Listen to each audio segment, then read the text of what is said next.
We use fire in many different ways to suit our different needs. And we use many different kinds of fuel. Here we use fire to get rid of rubbish. The fuels are waste materials from about the yard. Raking keeps the fire under control.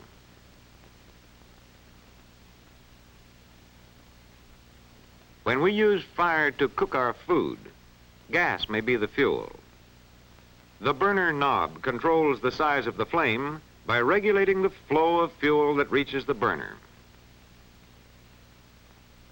When we use fire to heat our homes, coal may be the fuel.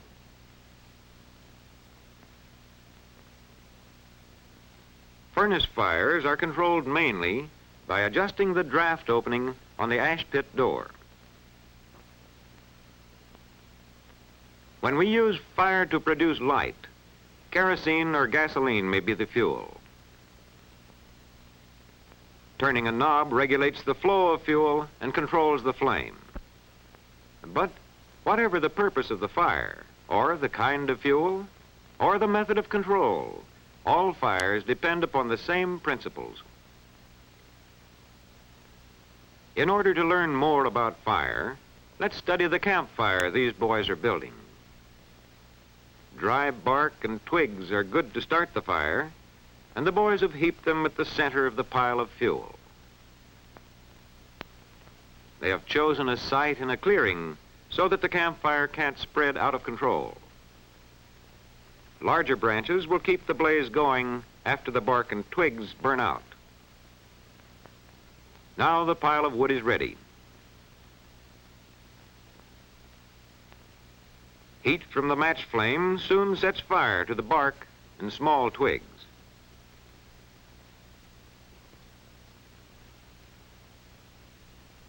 In a few seconds, there is enough heat to set fire to the larger twigs.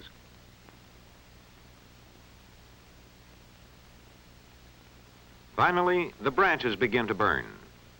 Because these must be hotter than either bark or twigs before they will take fire, we say that branches have a higher kindling temperature than bark or twigs.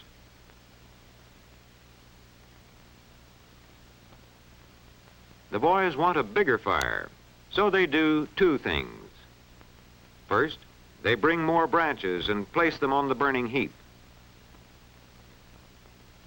Also, since they know that the fire will burn faster if the circulation of air increases, one of the boys fans the flames. The branches just added take fire quickly.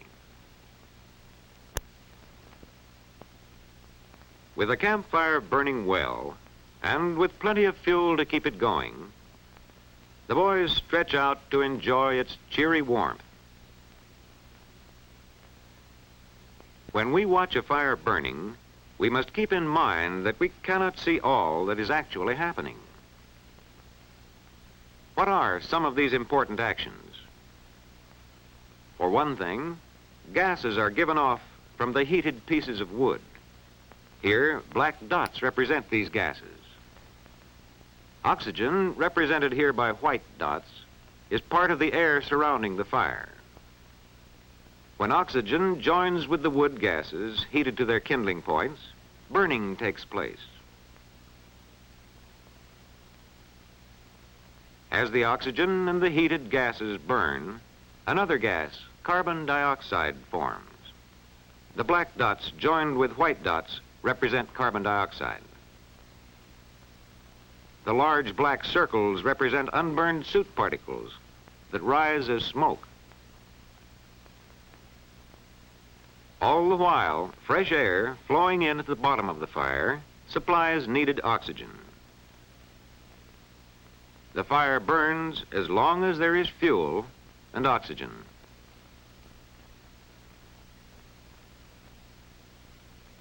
Now, let's consider some ways of controlling fire. In this cook stove, the amount of fire is regulated by a knob.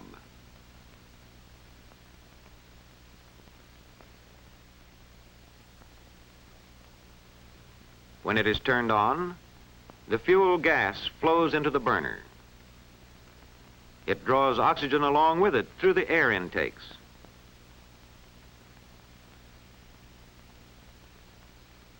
Burning starts when this mixture of fuel gas and oxygen is heated to its kindling temperature. When this mixture is turned off, the flame goes out. Now let's see what happens in a coal-burning furnace. The rate at which the coal burns and gives off its heat depends upon the amount of oxygen supplied. The supply of oxygen is regulated mainly by the draft door. Now let's see how this affects the burning process.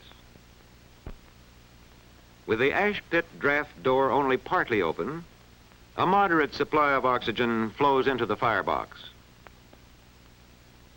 As the coal burns, carbon dioxide and smoke form as they did in the campfire. The carbon dioxide and smoke escape through the chimney. We open the draft door wider to make the fire burn faster. Now, the largest possible draft of oxygen reaches the fuel and speeds up the burning.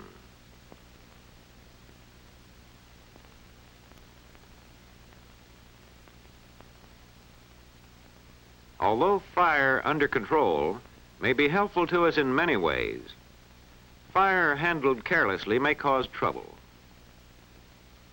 This girl should have made sure the match flame was out.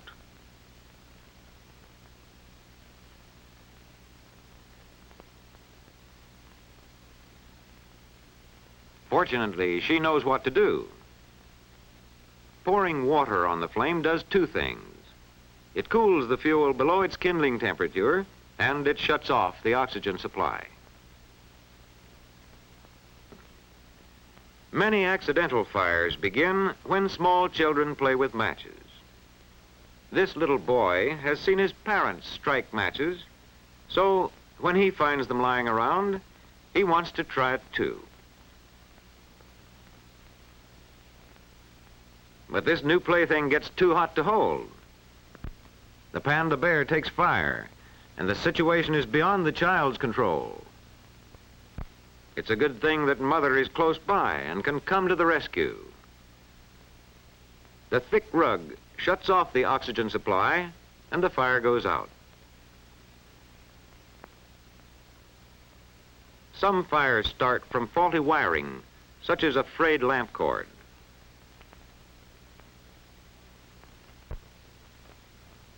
The bare wires touch and flames leap up.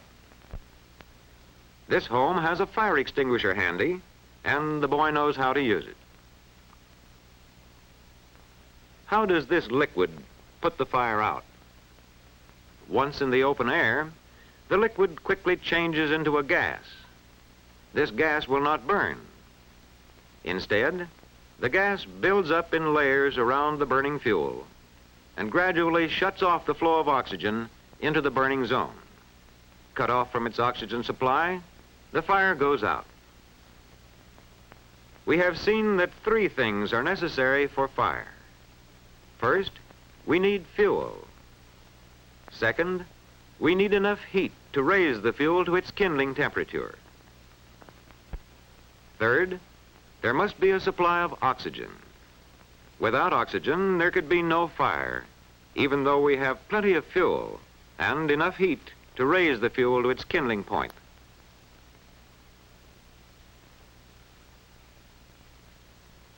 We have seen examples of controlled fire as we use it to burn trash, to cook our food, to heat our homes, and to furnish light. We have seen three ways of putting out accidental fires. First, by cooling the fuel below its kindling temperature. Second, by shutting off its oxygen supply using mechanical means. And third, by the use of a chemical.